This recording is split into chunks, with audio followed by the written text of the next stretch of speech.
The moment I turned onto my parents' street, my hands tightened on the steering wheel.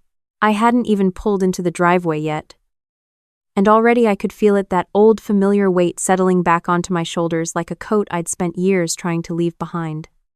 My mother had called 3 times that week. Not to check on me. Not to ask how the move went.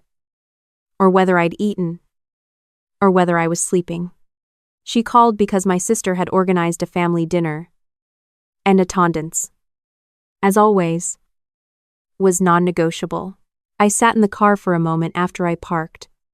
Just breathing. The house looked the same. Same white shutters. Same overgrown rosebush by the mailbox that my father always said he'd trim and never did. Same welcome mat that said "Home Sweet." Home in faded letters that had been ironic for as long as I could remember. I grabbed my bag and went inside. My sister Claire was already there. Of course. Claire was always already there. She had a way of arriving first to everything: dinners, arguments, opportunities, as if she operated on a different clock than the rest of us. One permanently set to, "I got here before you." She was standing in the kitchen doorway when I walked in, holding a glass of white wine, wearing the kind of effortlessly expensive outfit that she always made look accidental. Her husband, Derek, was somewhere behind her, laughing at something my father had said. My mother was at the stove, stirring something, not looking up. "Oh, you actually made it," Claire said. "Not hi. Not good to see you. Just that. I said I'd come." I told her. "You say a lot of things." I let it go. I was good at letting things go. I'd had 29 years of practice. My name is Rachel. I'm the younger one. Though in my family, younger never meant younger, it meant lesser. It meant the one who hadn't quite figured it out yet. The one who was still finding herself, which was a phrase my mother used the way other people use. Bless your heart, with a smile that didn't reach the eyes, and a meaning that had nothing to do with the words. Claire was everything my parents had planned for. She went to the right school, married the right man. He got the right job at a financial firm downtown. Had 2 kids with the right names, Ashton and Brielle, and lived in a neighborhood where all the houses had 3-car garages and no one's grass was ever too long. She was 34. Polished. And utterly certain that the world had been correctly organized with her at the top of it. I was the one who had gone sideways. At 18. I'd turned down a business program at my mother's alma mater to enroll in a culinary school 3 states away.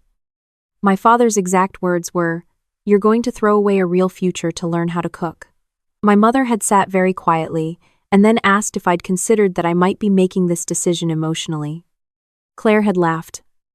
Not meanly. At first.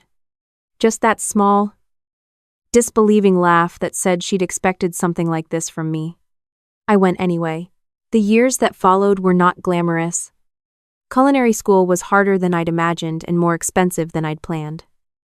And for a long time I was working 2 jobs just to stay enrolled, one at a restaurant washing dishes and one at a cafe opening shift at 5 in the morning. I didn't call home much. When I did, the conversations followed a script I had memorized. My mother would ask when I was going to get a real job. My father would make a neutral sound that meant he agreed with her, but didn't want to say so.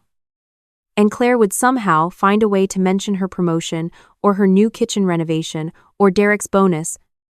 Not bragging exactly. Just sharing. I learned to keep my own news small. I learned to give them just enough to confirm that yes, I was still alive. And then get off the phone.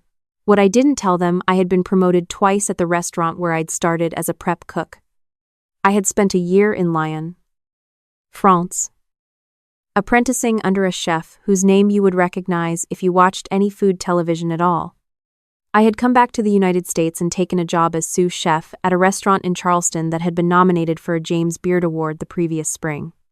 And 6 months before this dinner, I had signed a lease on a small commercial kitchen space because I was opening my own place.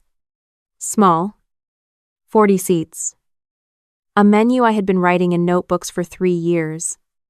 My own name on the door. None of them knew. I hadn't told them because I knew exactly what they would do with the information before it was real. They would find the reasons it wouldn't work. They would send articles about restaurant failure rates. My mother would ask, very gently, whether I had spoken to a financial advisor, and Claire would smile that particular smile and say something like, "That's ambitious," which, in her vocabulary, meant, "That's foolish." So I said nothing. I kept working. I kept building. And then my mother called about the dinner. The table was set the way it always was for these things, the good dishes. The cloth napkins. The centerpiece that my mother refreshed every season. My father sat at the head. Claire sat to his right, as she always had. Derek beside her. I sat across from them. Beside my Aunt Patricia, who was the only person in my family I genuinely liked and who had the grace to squeeze my hand when I sat down. The first hour was fine. The way the first hour always was. Food. Wine. My father talking about the yard. Derek explaining something about interest rates that no one had asked about. My mother asking Claire about the kids and listening to the answer with her whole body turned toward her. Like a plant toward sunlight. I ate, and I listened, and I answered when I was spoken to. Which was not often. Then Claire's second glass of wine arrived. And the temperature in the room shifted in the way I had learned to recognize. It started small. It always started small. "So Rachel." Derek said, in the tone of someone making pleasant conversation. "Are you still at that restaurant in Charleston?" "Still there." I said, "How long has that been now? 3 years about that." He nodded. The way people nod when they're calculating something. "Still sous chef, for now." Claire looked up from her plate. "Derek, don't interrogate her." Which was, of course, the opposite of stopping the interrogation. It was reframing it. It was her way of putting herself in charge of whatever came next. "I'm just asking," Derek said, and smiled at me. "No offense. None taken." I said, "Because what else do you say?" There was a pause. The kind that has weight. Then Claire set down her fork and looked at me directly, that particular look she had where her face went very still and open. Like she was about to say something honest. Which meant she was about to say something cruel. "I just worry about you sometimes," she said. "That's all. You're almost 30 and you're still, sous chef is fine. But it's not building toward anything. Is it? There's no real equity there. No retirement. What happens in 10 years when your knees hurt from standing all day, and you're still making, what, $50,000 a year, Claire?" My mother's voice was soft. A warning that wasn't really a warning. "I'm not trying to be mean," Claire said. "I genuinely worry. Derek and I were talking about it on the way here. Actually," she glanced at him, and he gave the small, confirming nod of a man who had learned to agree with his wife. "It's just at some point, the whole passion project thing has to turn into something sustainable." "Right, and I don't want to be harsh. But you don't have savings. You don't own anything. I know what you make. Roughly. And she paused, tilting her head. "I don't know how you do it. Honestly, I couldn't live like that. Paycheck to paycheck." The table had gone very quiet. My Aunt Patricia had put her fork down. My father was studying his wineglass. My mother said nothing. I felt that old familiar thing move through me, the thing that was part hurt and part fury and part something else I didn't have a clean name for. The knowledge that this was, again, happening. That I was sitting at this table in this house, hearing my life reduced to a cautionary tale by someone who had never once asked what my life actually looked like. I took a slow breath. "I do okay," I said. Claire's expression did something complicated. Almost sympathetic. Which was worse than contemptuous. Resh, you can be honest with us. We're family. Are you doing okay, really? Because if you need help, Derek and I have talked about this too. We could probably. I don't need help. I said, quiet, level. I'm just saying the offer is there. There's no shame in it. Sometimes things don't work out the way we hoped. And that's okay. Not everyone is meant to, she stopped. Reconsidered. Then finished anyway. Not every path leads somewhere. The room was perfectly still. And I thought, okay, fine. Now, I had not planned to tell them that night. I had wanted to wait until the restaurant had its soft opening. Until I had something concrete to show them. Until the name was painted on the window and the tables were set, and the thing was real in a way they couldn't recalibrate into something small. But I had also spent 29 years being patient.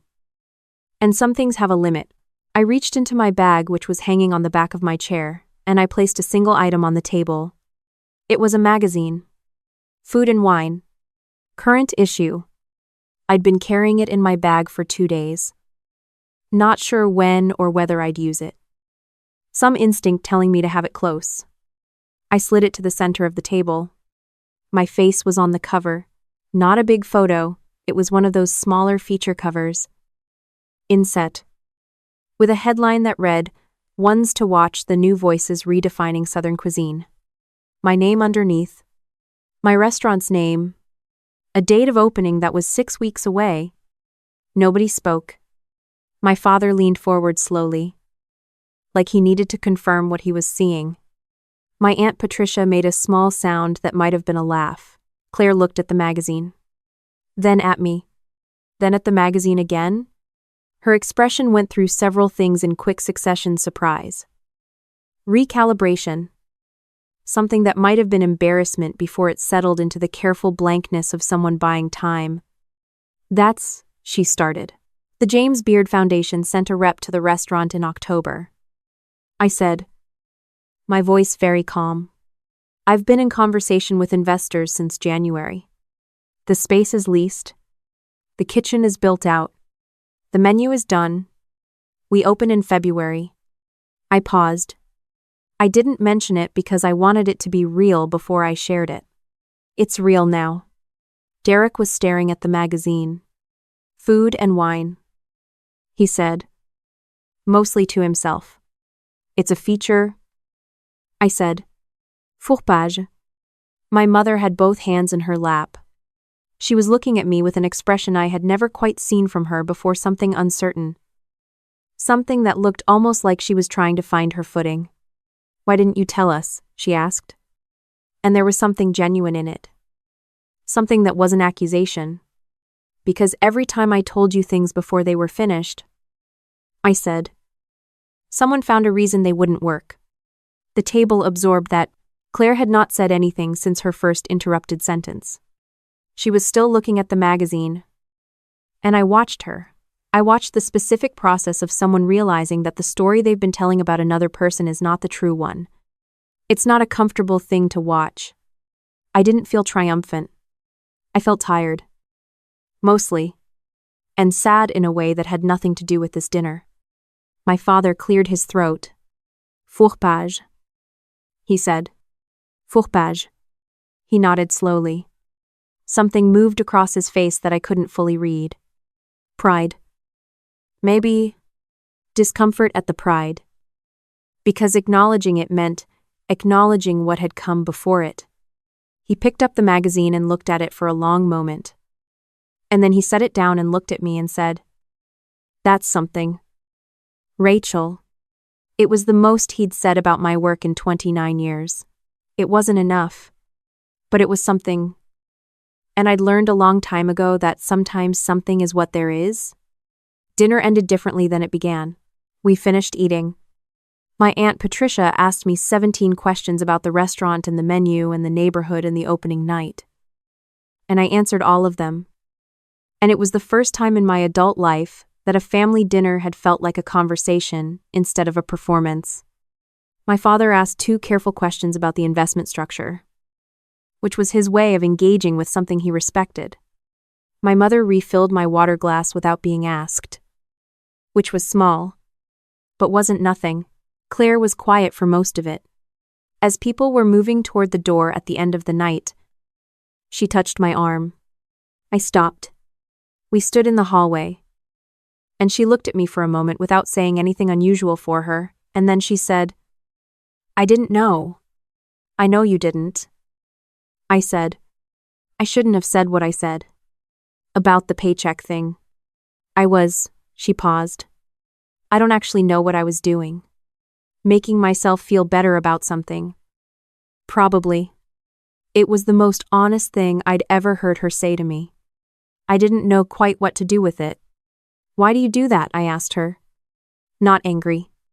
Just genuinely asking. Maybe for the first time. She was quiet for a long moment. Then I think I decided a long time ago that you were the one who wouldn't land. And I held on to that, because if you landed. Then she stopped again. Then what I said, she didn't finish the sentence. But I understood what she didn't say. If I landed, then the distance between us wasn't about my failures. It was about something else entirely. Something neither of us had chosen. Exactly. But that had grown in the years of dinners like this one. Two in the silence, after questions like the ones she'd asked tonight. I didn't forgive her right then. Standing in that hallway. Forgiveness isn't a moment. It's a direction you start moving in. But I looked at my sister, really looked at her. Maybe for the first time in years, and I saw someone who was also, in her own way, trying to figure out how to be a person, doing it badly in some directions. But trying? Come to the opening. I said, February 14th. Bring Derek if you want. She blinked. Yeah. I drove home that night with the windows down. Even though it was cold, the magazine was still on the table. I'd left it there deliberately. For reasons I didn't fully examine, I thought about the years of phone calls kept short. The news held back. The things I'd learned to carry alone because sharing them meant handing them to people who might not be careful. I thought about the girl who had sat across from a guidance counselor at 17 and said she wanted to cook for a living and been told that's lovely. But what's your backup plan? I thought about the kitchen in Lyon where I had burned my hand badly enough to scar in my first week and cried in the walk-in cooler and then gone back out and finished the service.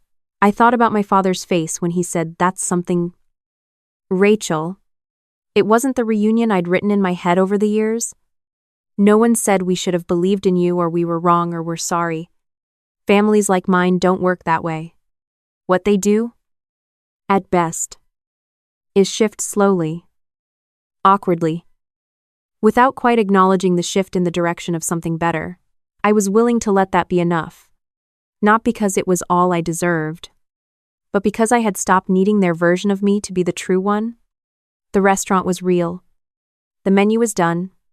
My name was on a magazine cover, sitting on my parents' dining room table, between the cloth napkins and the candle that had burned down to a stub by the end of dinner. And in 6 weeks, people I had never met would walk through a door that had my name on it and sit down at tables I had chosen and eat food I had made, and maybe if I did everything right, feel something true. That was the point. That had always been the point. Not the magazine. Not the cover. Not the look on my sister's face when she saw it. The food. The work. The thing I had been building in the years when no one was watching and no one was asking and no one thought there was anything here worth believing in. I had known.